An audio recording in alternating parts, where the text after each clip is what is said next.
Hello and welcome to my presentation. My name is Bradley King and my American Ethnic Studies 160 final project is all about Frederick Douglass today, one of many African American influencers back in the time of the mid-60s around the Civil War era. In this project, I'm going to be talking about how poetry and literature define the experiences of the African American community in the United States.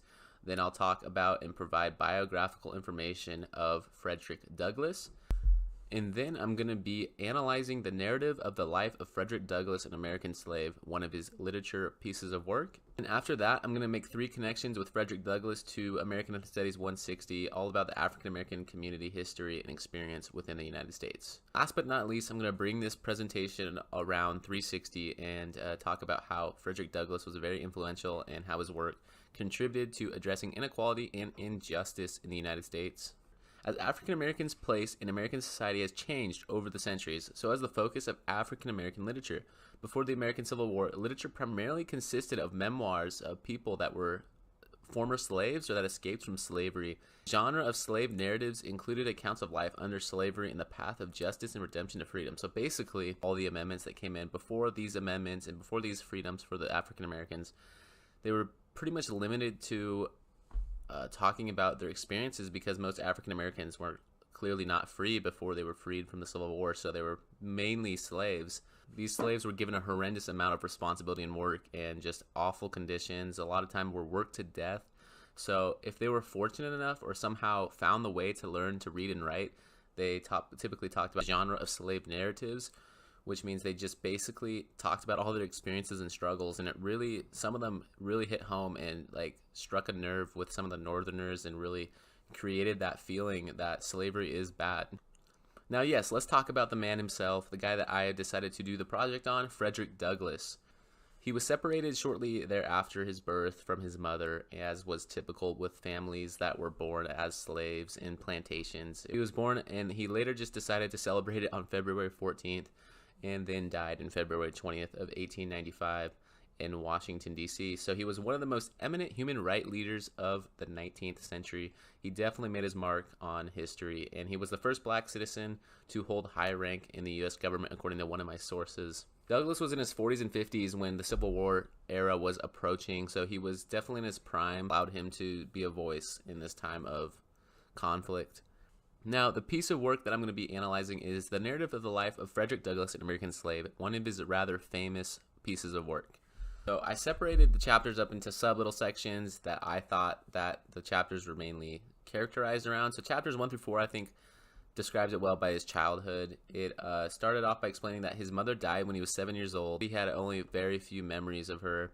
And at a very early age, he saw one of his aunts being whipped, and he just described and discussed all these cruel interactions that he saw from a very young age that really shaped his perspective and his mindset on these things. Important to note, I think, that he talked about how fear was what kept many slaves where they were, and that the truth was still punishable by the owners. So there was not much these slaves can do. They literally had no rights. Chapters 5 through 7 in his autobiography, he talked about moving to Baltimore, and it was important for him because he said if he had not moved, he thinks that he would have been a slave his entire life.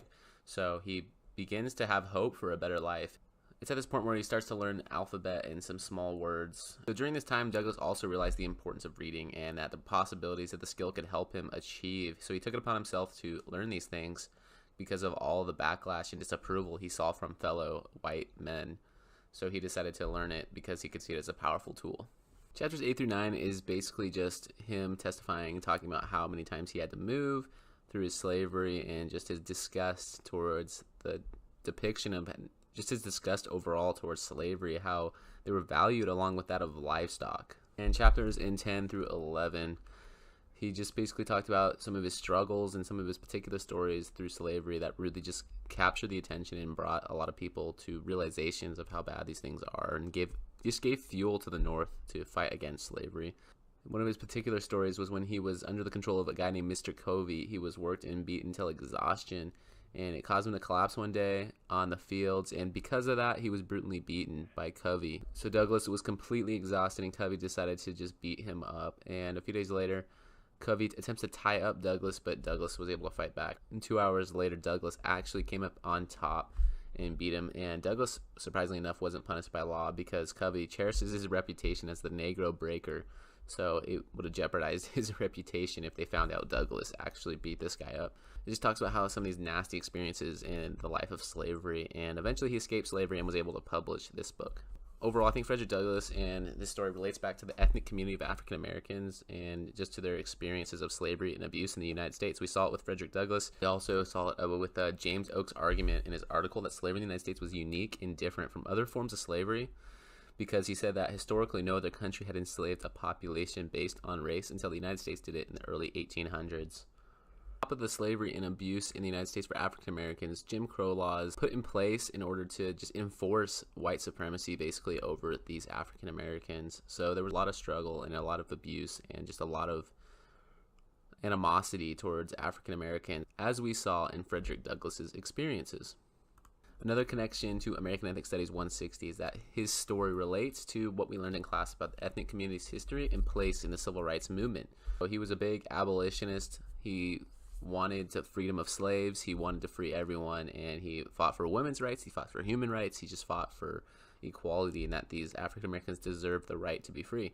So this connects to all of our conversations we've had in class about civil rights. Dr. King, Malcolm X, fight for civil rights all started, in my opinion, with Frederick Douglass in his fight to free slaves and his fight to voice equality. 100 years later, like as we talked about in class, the civil rights movement for the African Americans was crucial because it really was a turning point that showed that they were willing to peacefully protest, that they were willing to go by all means necessary to show that you are wrong, that the other side is wrong, in fact, for not giving them the right equality. Going off of the civil rights movement, we can see that there were different point of views on both sides of the fact of civil rights. Like people like Martin Luther King exemplified the art of turning the other cheek in his non-violent movements, while people like Malcolm X were by any means necessary black power. They wanted to show that blacks were actually supreme, and show it all goes back to that they're tired of being oppressed.